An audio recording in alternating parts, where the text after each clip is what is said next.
It is our tradition here at First UU that we invite our visitors and newcomers to tell us who you are and where you're from. If you're visiting with us this morning and you feel comfortable to introduce yourself, you can raise your hand and our minister of the mic, Jamie, will come around. Anybody? Yeah, back there. Good morning. Hi, I'm Becky Bowles, and this is my partner, Tom Thornbrew. We are visiting from All Souls Unitarian Church in Tulsa, Oklahoma.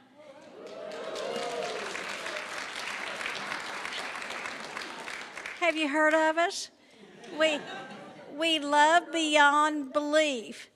That's our phrase, and we're so glad we're visiting Tom's daughter, and we're so happy. This is my first Unitarian church I visited since I joined All Souls, outside of All Souls, in 1974. So, you guys are, thank you for allowing us to visit you today, and this is really makes my heart sing. I love that. Say goodbye, Gracie.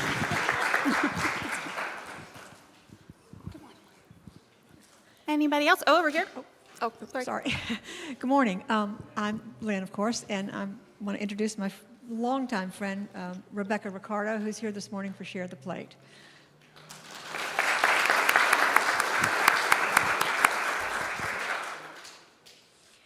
Hi, I'm Judith Budner, and am new to town, and was really happy to see UU Church here this close to my house. It's good to be here with you. Thank you.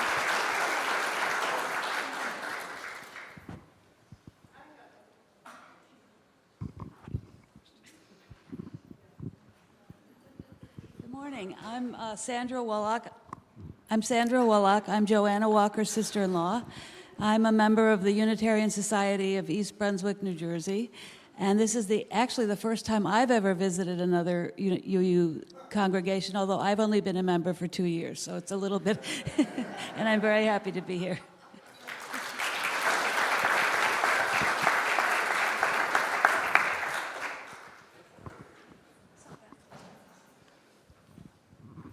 Hi, I'm Beth Bishop Kimbriel, and I'm a longtime member, but I usually watch online because I'm immunocompromised. This is my daughter, Tony. She grew up in the church. I lived here for a while, and now I live here again. So,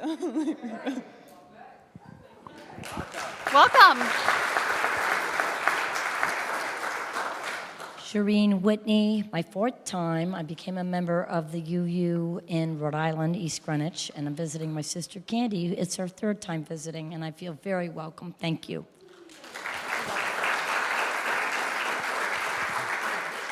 oh, cool. You don't want to pass it? Thanks, guys. Wow. My name is Peter Hindy, and I am visiting from Community Church in Chapel Hill.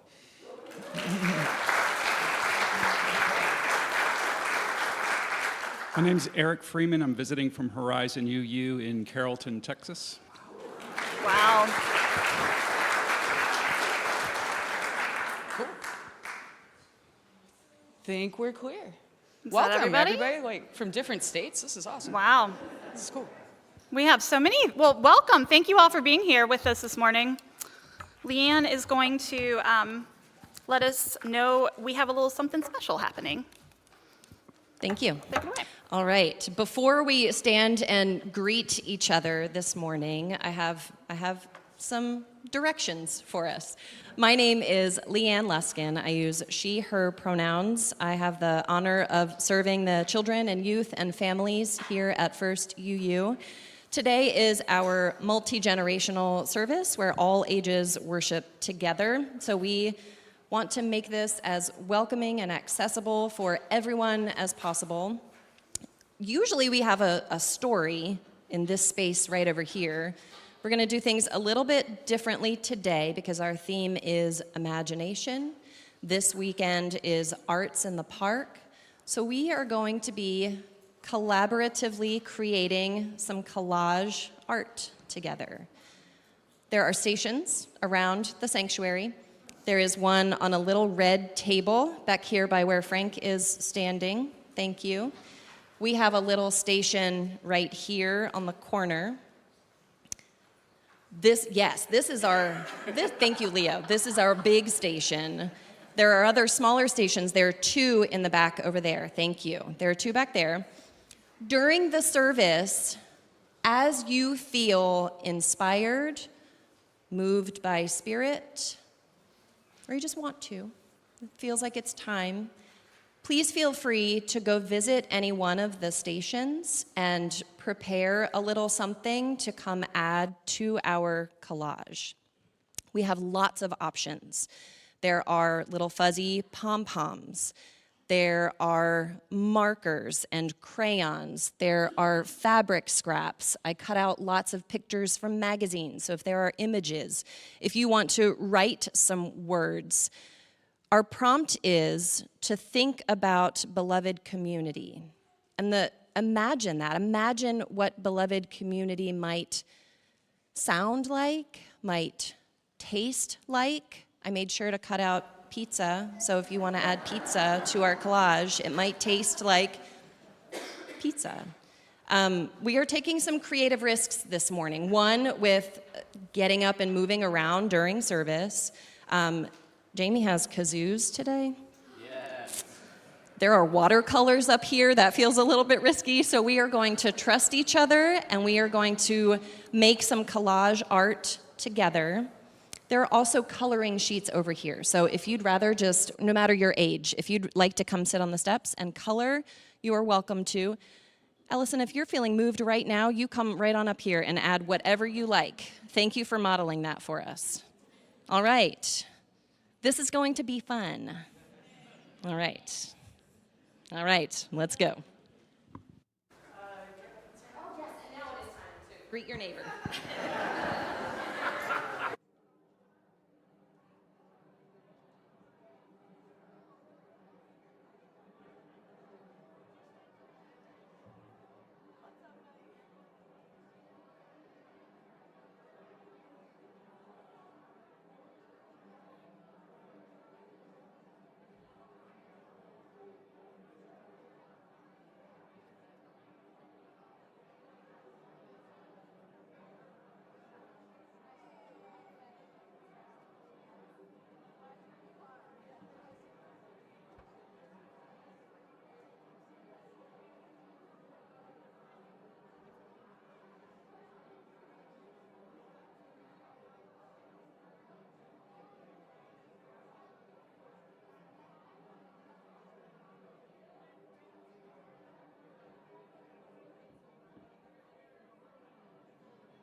Good morning, church.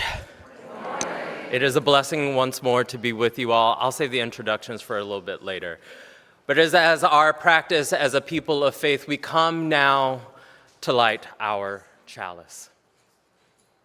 Here we gather as a people in a journey that is both known and unknown. As a people both different and diverse, we come similarly, with aspirations to know heaven on earth, to find peace in the storm, to find comfort and community when isolation and despair oftentimes feel great. Here we gather and kindle our flame to meet the Spirit, to be inspired, to be held and loved, and to try new things while being vulnerable. One day at a time, we try something new. New art, new joy, honesty about our sorrow, maybe a little movement here and there. All of it welcome in this sacred space. Come, may we worship. I invite you now to rise in body and or spirit for our opening hymn. We would be one, number 318. Yeah, right. Okay.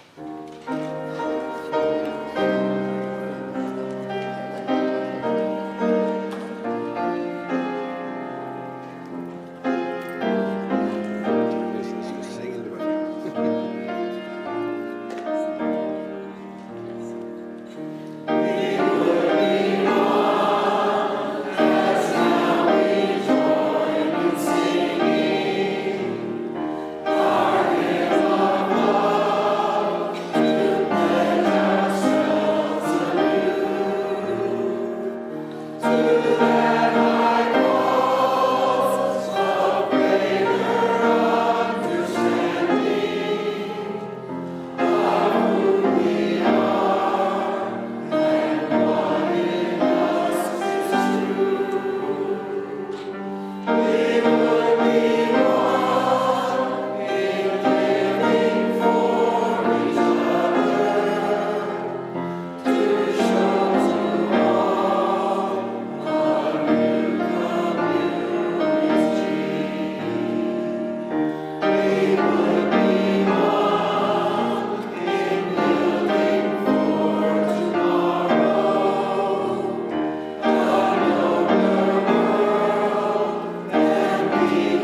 I'd like to share with you a reading entitled In Heaven by Mark Bellatini. Ah, it's true. When our ancestors spoke of heaven, they were speaking of this moment. When they went on about nirvana, they imagined a time like this. When they sang of paradise, it was this morning that they imagined. A time when all the mysteries of life and death are blended in a community of praise, when the bones of ancient lovers are given flesh again in our own bodies, teachers of long ago speaking of love and truth once more, in lives so ordinary, they are extraordinary. Blessed is our breath, in and out, quiet. Blessed is our sitting, our fidgeting, our movement. Blessed is our heartbeat, echoing the pounding alleluias of the distant stars. Blessed is the silence that is presence, not absence.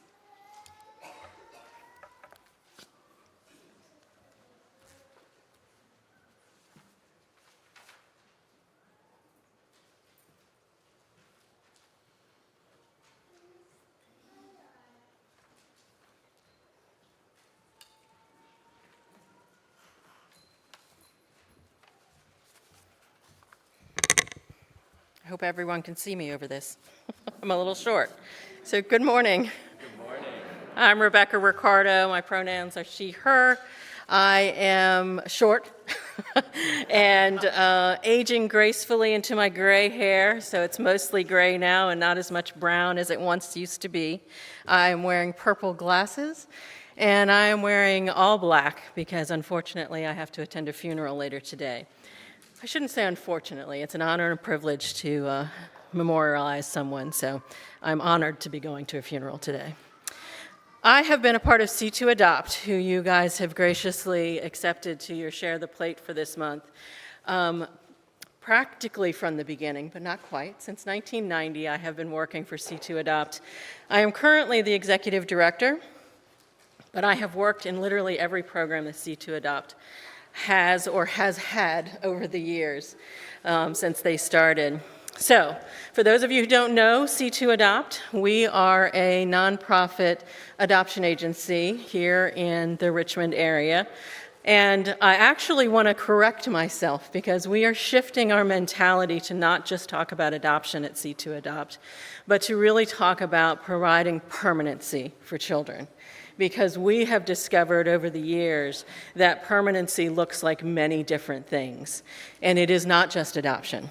That permanency can be a teenager who has elected to not be adopted, but is remaining with their foster family, and that foster family is committed to them as if they had been adopted.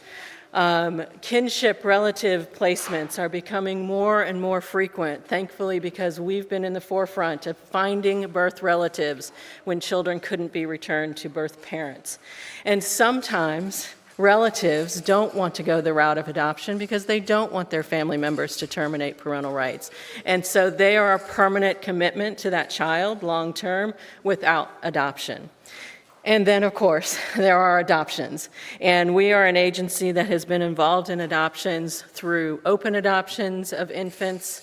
Since that became law in 1989, we were the first agency, and for a long time the only agency, that did fully disclosed open infant placements. And currently, if we are involved in an infant placement, which we'd rather not be, by the way, we only do fully open and fully disclosed. Most of our work is trying to help the children that are in foster care achieve permanency. So we do the bulk of our work there. But also what we do, which is unique to adoption agencies throughout the country, is we provide as many services to support any family that we've helped join together and any family that we might have been a part of them pulling apart. We are providing support for a lifetime. So that's support groups, that's counseling, that's case management. It is a wide range of support that can last a lifetime. because adoption is not a singular event. Placement of a child from one family to another has lifelong consequences, and we know and understand that. And let me tell you why we know and understand that. So part of why the photograph that we chose for this week is what is an unhappy woman who is pregnant, is because I came to the agency as one of the first birth parents that has ever worked at C2 Adopt. My history and connection to adoption is twofold. I'm also an adopted person, joined my family through adoption at the age of 3 months, but I'm also a mother who has placed a child for adoption. And one of the unique capacities of C2 Adopt that has always been true is that our staff and our board of directors has always represented the clientele that we serve. And we listen to those voices. And part of how I understood C2 Adopt to listen to me as a birth mom was when they said, of course we will do only open adoptions. Of course it's important for children and their birth families to remain connected. And when I placed my son for adoption in 1980, open adoption was not a choice I was offered. But I instinctively knew that my son would need information about me and from me for a lifetime. And so I chose, as a 15-year-old teenager, to just continue to communicate with the agency. I updated them on my high school graduation, my college graduations, my chosen profession, etc. And I wanted it to be easy for him to find me one day and to know about me. And thankfully that happened when he was 20, and he is now well into his 40s. But C2 Adopt staff and board listened to my story and continued to listen to the stories of birth parents, adoptees, adult adoptees, foster youth, people who are foster care alumni, and adoptive parents, foster parents, and birth parents, and continue to do that to this day. And I am honored and privileged to keep that going for C2 Adopt. So I want you all to know that we're a unique organization. I think we're a unique organization that fits very well with how I understand this church and this congregation to believe in how we should serve our community and how we should serve each other. So we thank you very much for letting us be a part of Share the Plate this month. You'll get to hear from several other people throughout the rest of the month, but we thank you for your support, and there's information in the back. I will hang around for a while afterwards if anyone wants to talk with me about C2 Adopt, and thank you so much.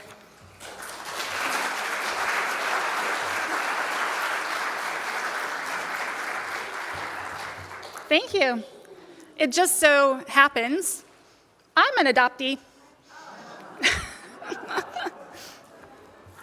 40-something years ago. The ushers will now come forward with plates for those of us in the sanctuary. And of course, on these screens, you can find ways to give electronically as well.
Imagination, take a look, and you'll see into your imagination We'll begin with a spin, traveling in the worlds of my creation. That we'll see, will defy explanation. If you want to view paradise, simply look around and view it. Anything you want to do it. Want to change the world, there's nothing to it. There is no life I know to compare with pure imagination. Living there, you'll be free if you truly wish to be.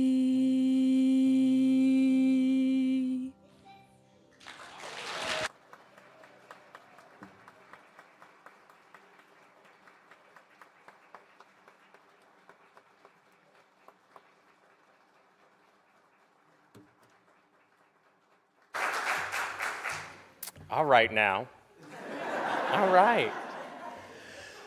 We enter now into a time of meditation and prayer. Will you join me as we hold silence for just a moment with and for one another? Close your eyes if you are comfortable and able, and breathe into the core of your being.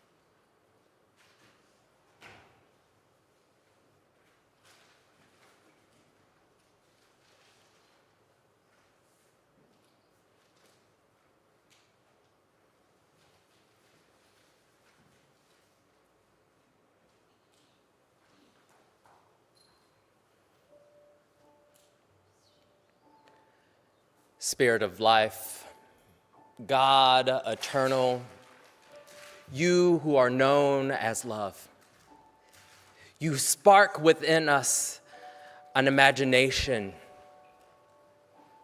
that receives us and calls us to receive those around us. In a moment in time within our individual and collective lives, when things are hard and prickly, unimaginable at times and oh so complicated, we come here to be with one another, to be witnessed to hold one another in the tender fabric of care, to imagine a world beyond the simple confines of the world that we know now. Joy surely does come in the morning. Hold us, love. Hold us, Spirit of life, in this moment as we travel through the wilderness and greet the dawn. It might not come today and it might not come tomorrow, but here together we hold one another still. For all those things that we hold quietly within our hearts and are so bold and vulnerable to proclaim aloud here, may we be boosted. For this we pray. Ashe, so be it, and amen. I invite you now to join us in our meditative hymn, This Is My Song.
It starts with a spark.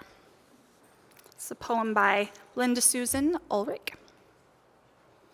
A quick flash that makes you doubt your senses, but then a tiny ember glows on the braided twine and brings a flame to life.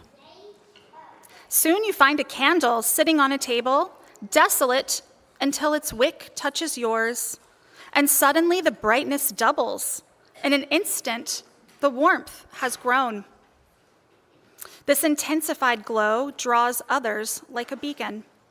5, 10, 50, hundreds maybe.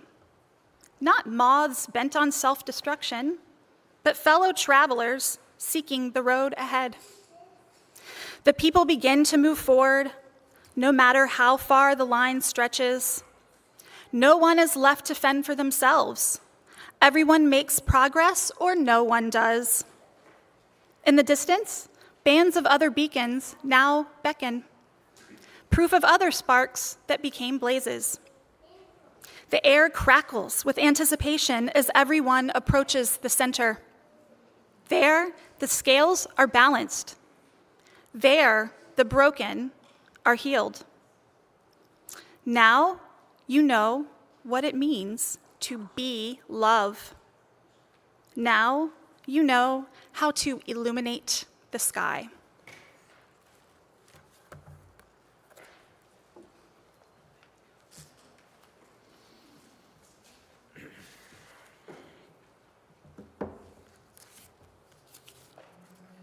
It is a gift to be with you all once more, as always. For those who do not know me, I'm the Reverend Byron Tyler Coles. I am a member of your congregational life staff in the southern region of the Unitarian Universalist Association, and also the one of your community-affiliated ministers. So it is a joy, as always, to be back with you this morning. It is gray and wet outside, which is always a complicated combination. And it is a gift to see so many other Southern congregations here as well this morning. So, good morning. Morning. So I'm going to start off with a small confession. And I hope you will still love me and care for me as a fellow human, as a Unitarian Universalist. I am not a fan of Star Wars. I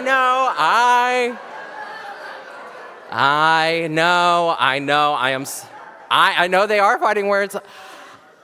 Yes, I know, I am sorry. And to be clear, it is not because I think it is bad or annoying or weird or anything like that. It's just not my cup of tea, if you will. It's just not my thing. Some people like tofu, some people like chicken, and it is all okay. It is okay. But I can remember growing up in 2005 and in all the other iterations where new movies of the Star Wars trilogy came out. I had friends who loved the story, loved it. And while I didn't completely understand it, I could tell their love because my, oh my, how they invested, well, their parents, invested in the collectibles and the bedspreads and the lightsabers, because let's be honest, giving an elementary school kid long, pointy, sharp things and running around the house makes oh so much sense. They loved everything about Star Wars. And if I'm going to be generous, I could get into it from time to time, and for me, it was Queen Amidala. And her clothes and the headdress and the power, she was just cool. And let's be honest, that should have said something about who I was going to grow up to be. But we'll save that for a different sermon, maybe for next month. But again, I appreciate the story for the ways it is both the same and different in comparison to the world that we live in today. It displays existence in so many vast and varied and wonderful and complicated ways. Species of all types, human, humanoid, alien, however so defined, living amongst one another, traveling from star to star, galaxy to galaxy, zooping and zipping across the universe. That universe, which is complex and hard, just like ours, where beauty and wonder, sorrow and pain exist simultaneously, together. Unlike other, fanciful creation, Star Wars doesn't attempt to simplify, streamline, or decomplicate life. It just is. The forces of good and evil battle it out, and folk are left to make sense and make meaning through it all. And it is in that meaning making today that I find the most intriguing. All of these years later, as a 33-year-old compared to the 8, 9, 10-year-old back then. As a species, we have used the arts, the spoken and written word, music and dance, and various other creative expressions as a means of meaning making. Each are unique attempts to craft purpose, to locate substance and claim a sense of hope in the day-to-day doings of our lives.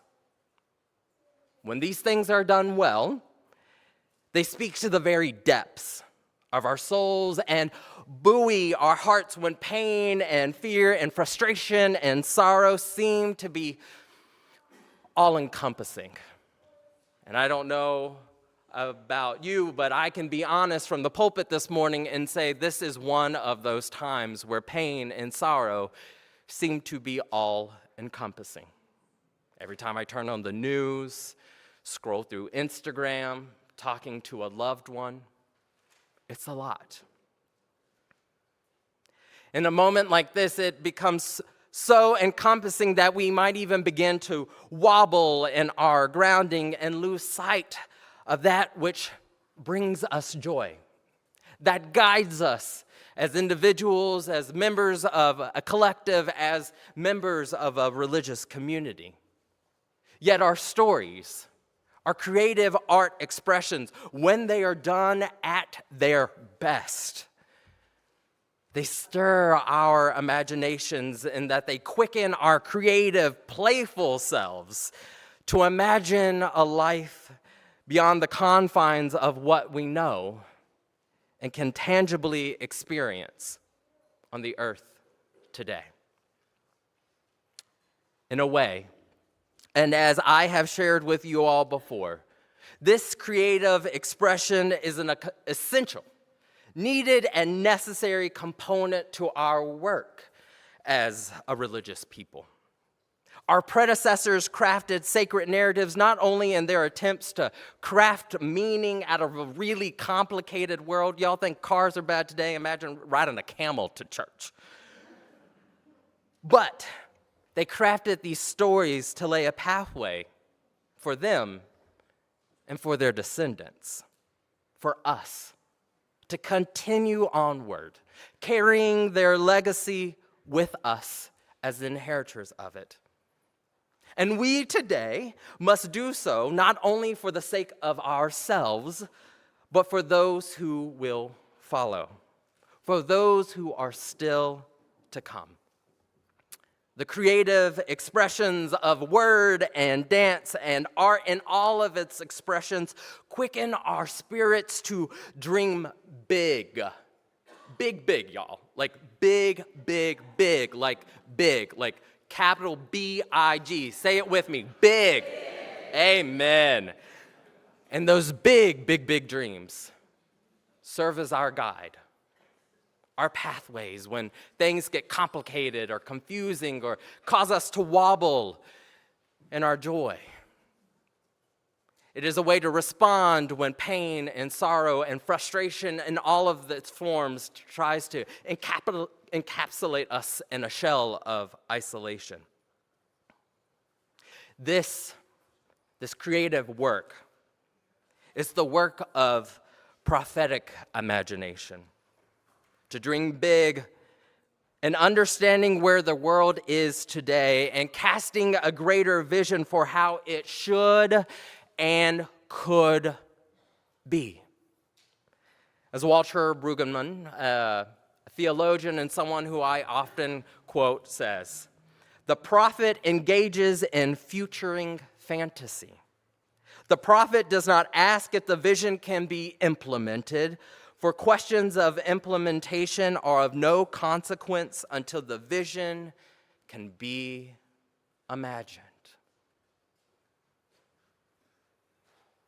The prophet does not ask if the vision can be implemented, for questions of implementation are of no consequence until the vision can be imagined.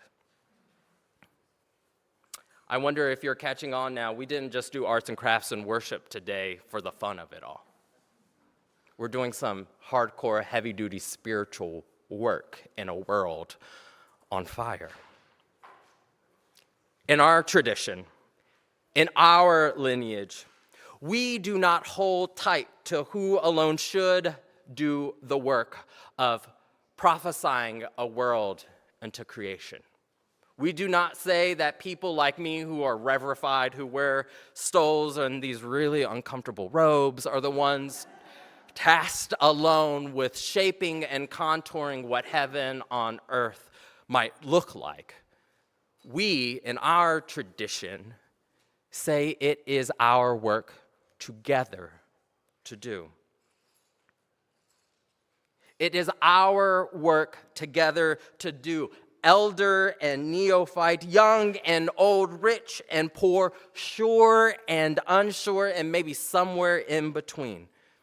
Yet all of us come thirsty for the inbreaking of heaven and the everlasting presence of peace, which is love.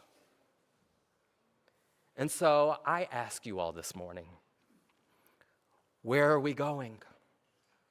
What is our dream for what should and could be? How is love moving amongst us right here, right now? While our ancestors have offered up heaven as the aim and goal, in times such as these, we must build out a vision for us and our descendants. We must speak to dry bones in a weary land. We must craft new expressions for where we are going. We must write a new story.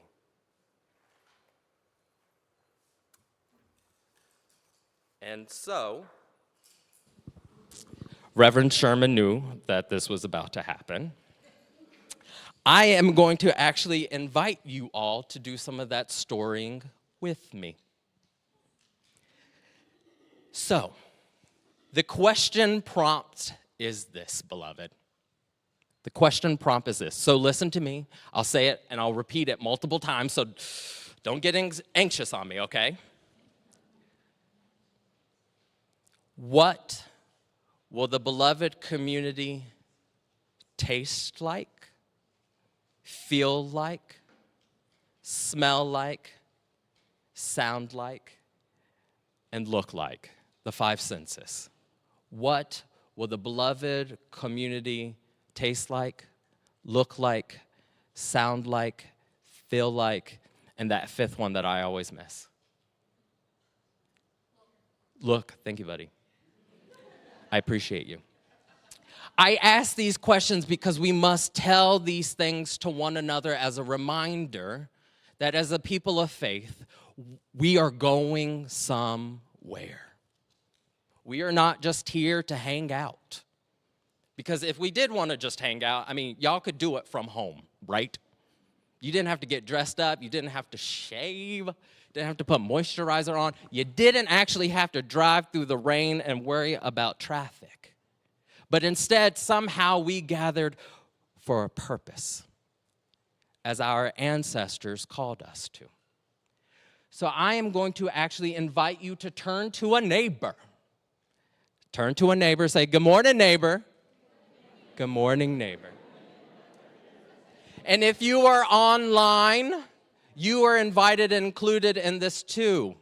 Whether you are physically in a space with someone else or not, you can journal. I want you to ask and talk to one another of this question. I'm going to give you 10 minutes. Why?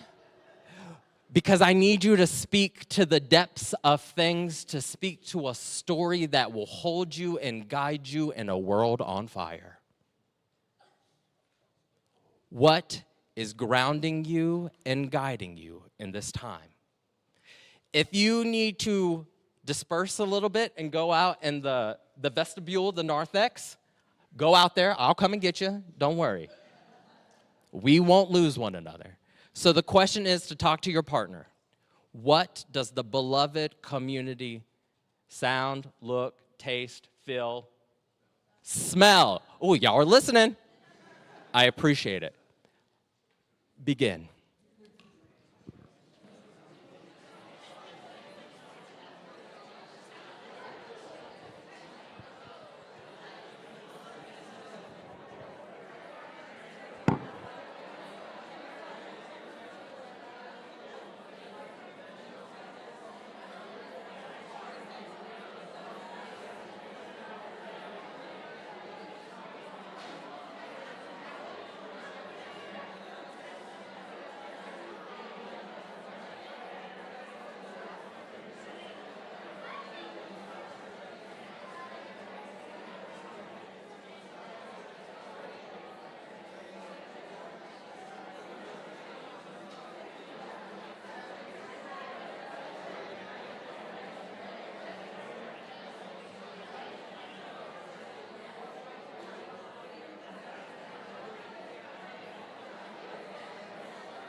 remember being that way myself. In a very, very different religious community. And my grandmother is leaning over from the church choir pew area being like, My dad was the minister of music, and my mom was the church pianist. So every now and then it was like my role was to think about that. And I got him now and then. Like once he was gone, yes. and then I hit trouble. Yep, absolutely.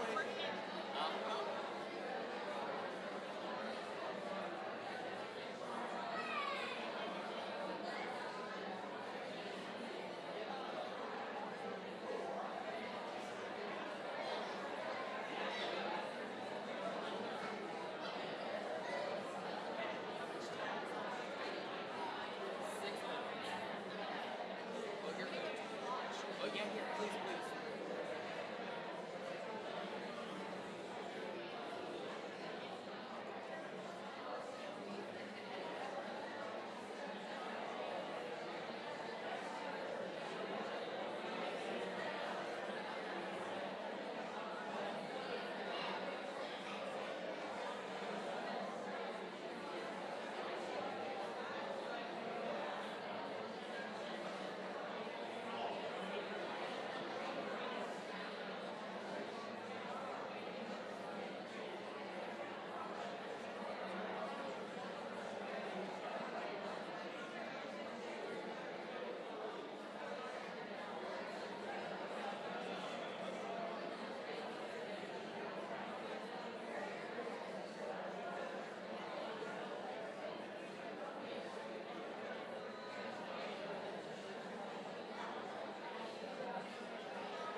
going to do when we finish this is I'm going to take one response from each section. Would one of you be comfortable possibly speaking on behalf, speaking as for this section about what your partner says? You can totally be like, not it. I'll do it. Oh my God, do it. Because I just don't. Yeah, you have to stand up with me. You don't have to stand up. You have to stand up with me. You can totally say. You can do it on my back. I can do it. I will. No. We're not doing that, but you're standing up. We can fill it out. So. I would offer to do so. Okay. Yeah, okay. Okay.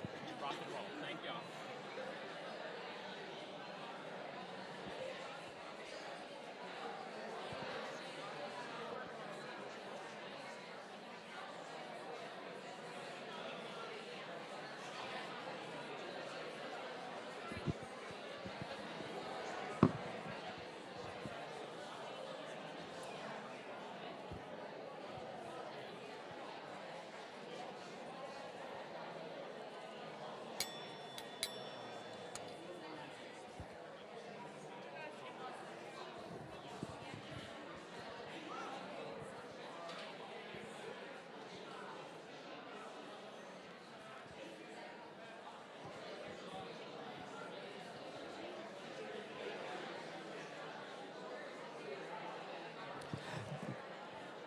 Yes. Great. I just met like a 6-year-old, and she defined community for me and beloved for me, and then gave me like examples of each thing, like cookies, and oh, but what if the cookies were burnt? How would someone treat you if they were burnt? I just had to tell you. Thank you so much. So that's perfect. Yes, yes. Dear one. Oh, there it is. Yeah. I was looking.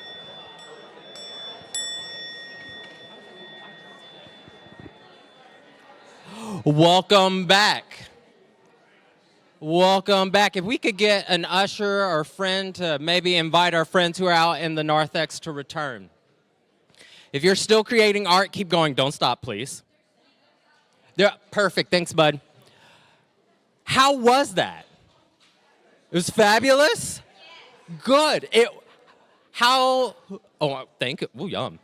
Was anyone like a bit uncomfortable with that prompt?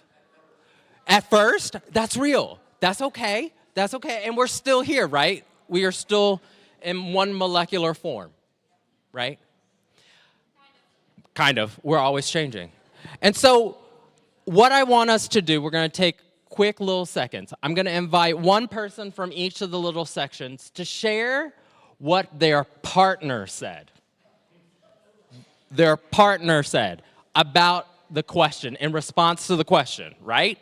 One person from each section to share what their partner said. Now, hold on. If your partner gave you an epistle, said thank you, we don't yet have a pope, we're shorten it a little bit, okay? Okay. I'm going to start with this section over here, and I have some friends who volunteered to go first. Do you mind? Excellent. So my partner was Natalia, the one who did this solo, and sure, she is, and. And she said that it sounds like a song, it feels like a hug, tastes like jambalaya, which if you want to explain. Yeah, because the guy who makes it for Soulful Supper, is he here? Larry. Yeah, we love it. Love you, Larry. Yeah, we love you, Larry. It smells like a blown out candle. I said an extinguished candle, but she edited me. Extinguished is more an concise. extinguished candle because of like blowing out the chalice. And then it looks like a forest in the sun, but you didn't elaborate on why. But it just does. It does. Thank you. Perfect. So I'm going to go to this next session. Who would like to volunteer to share what their partner said? All right, I got one up here. Hello. My partner, would you like to stand up? Nora. We just met today, speaking of building community, and we defined community, and she was telling me about what beloved means and what a community looks like. And then we said, well, what does it smell like? And she said, baking chocolate chip cookies or yummy cookies. And then she said, but what if they're burnt cookies? It doesn't smell like that, but the beloved community would hug you and help you feel better if the cookies were burnt. And it was just lovely. So this is my new friend, Nora. Thank y'all.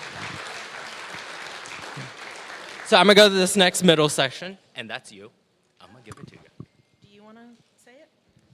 Yeah. Okay. I think that beloved community smells like watermelon and pears and going and eating dessert. Did you want to say your thing about building community through play? I make new friends to play with, and that's how I build community.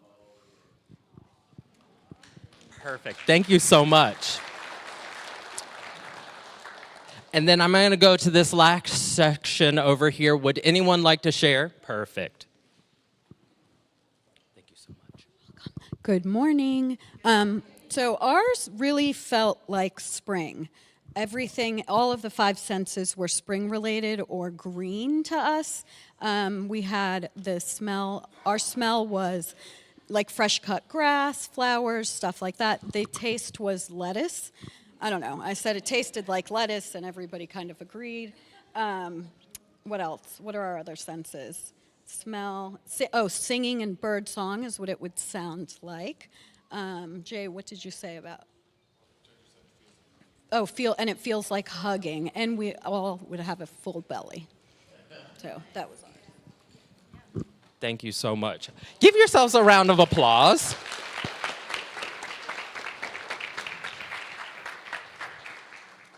So today was a practice in prophetic imagination. Dreaming heaven on earth is no trifling matter when so many people are hungry, when so many people's nostrils are full of noxious gases, when people are being afraid of being disappeared by forces and principalities sicked upon them by their own governments. It is imperative that we craft an imaginative world for how we might be with and for one another. In the beloved community, heaven on earth can't live as some theoretical thing. It must become tangible.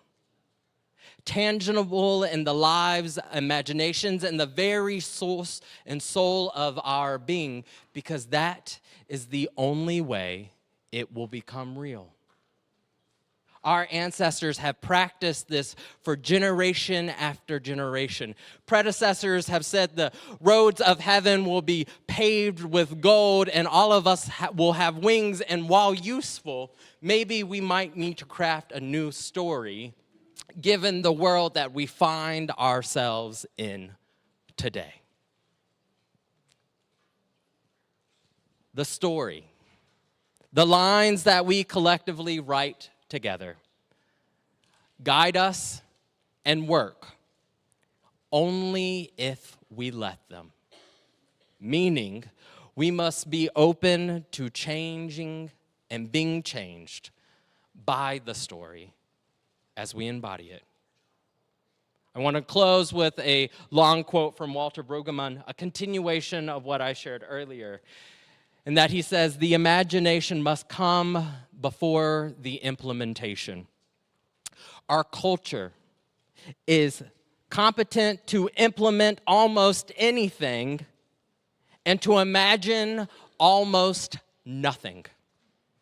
The same royal consciousness that makes it possible to implement anything and everything is the one that shrinks imagination, because imagination is a danger. Thus, every totalitarian regime is frightened of the artist. It is the vocation of the prophet to keep alive the ministry of imagination, to keep on conjuring and proposing future alternatives to the single one, that one that anoints himself as king, and to urge that there might be other ways of thinking. The beloved community of our ancestors and the beloved community that we craft today probably won't come into fruition tomorrow or the day after. It might not come in our lifetimes, but we owe the struggle of hope and joy and liberation to our ancestors and to those who will come. The hope for ourselves, the hope for them, the hope that heaven on earth one day will become one. May it be so.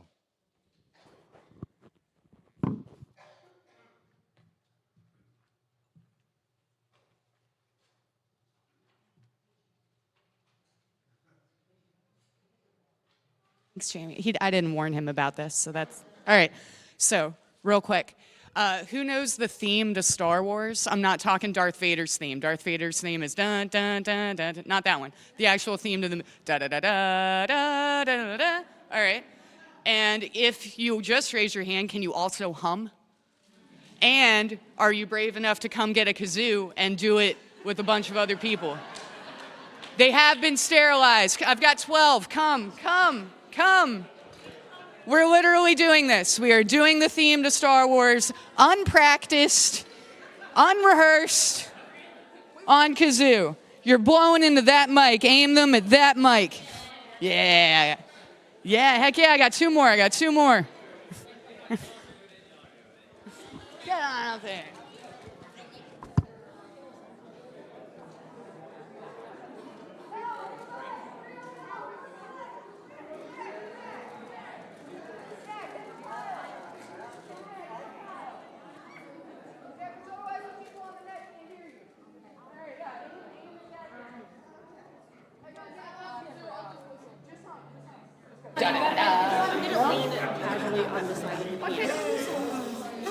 Hey, all ready? Everybody get your test on this. Got it.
Beloveds, I invite you to rise in body and spirit for our benediction.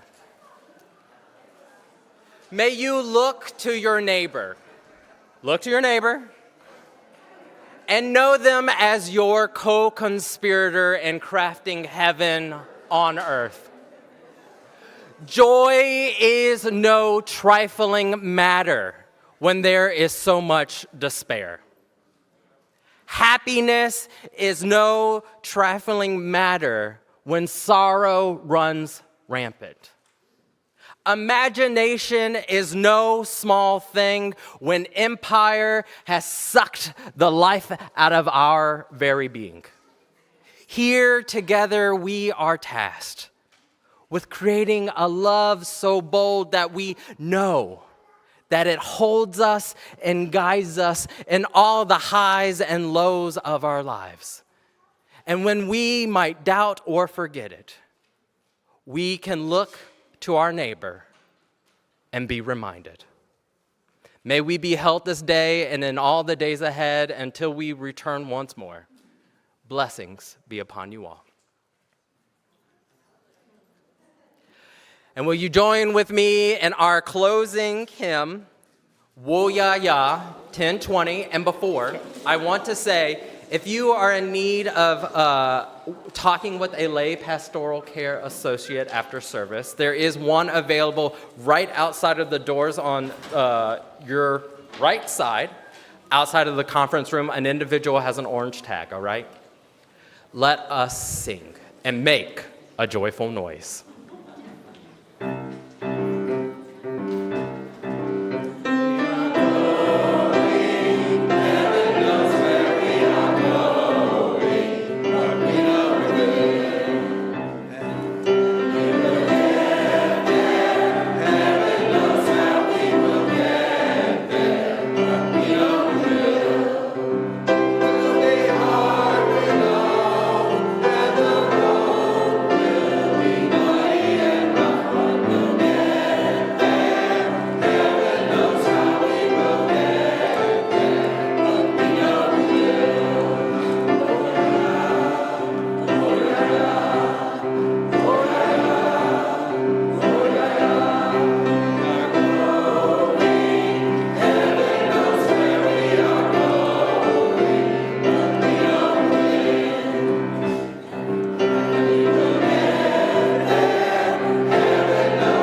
No, the 2 days. 2 days. So when do you think they'll start? I need to get a bass player. Because the next gig I want them to do is to play with the kids, but I need a bass. Okay. No, bass player. That like Probably take them off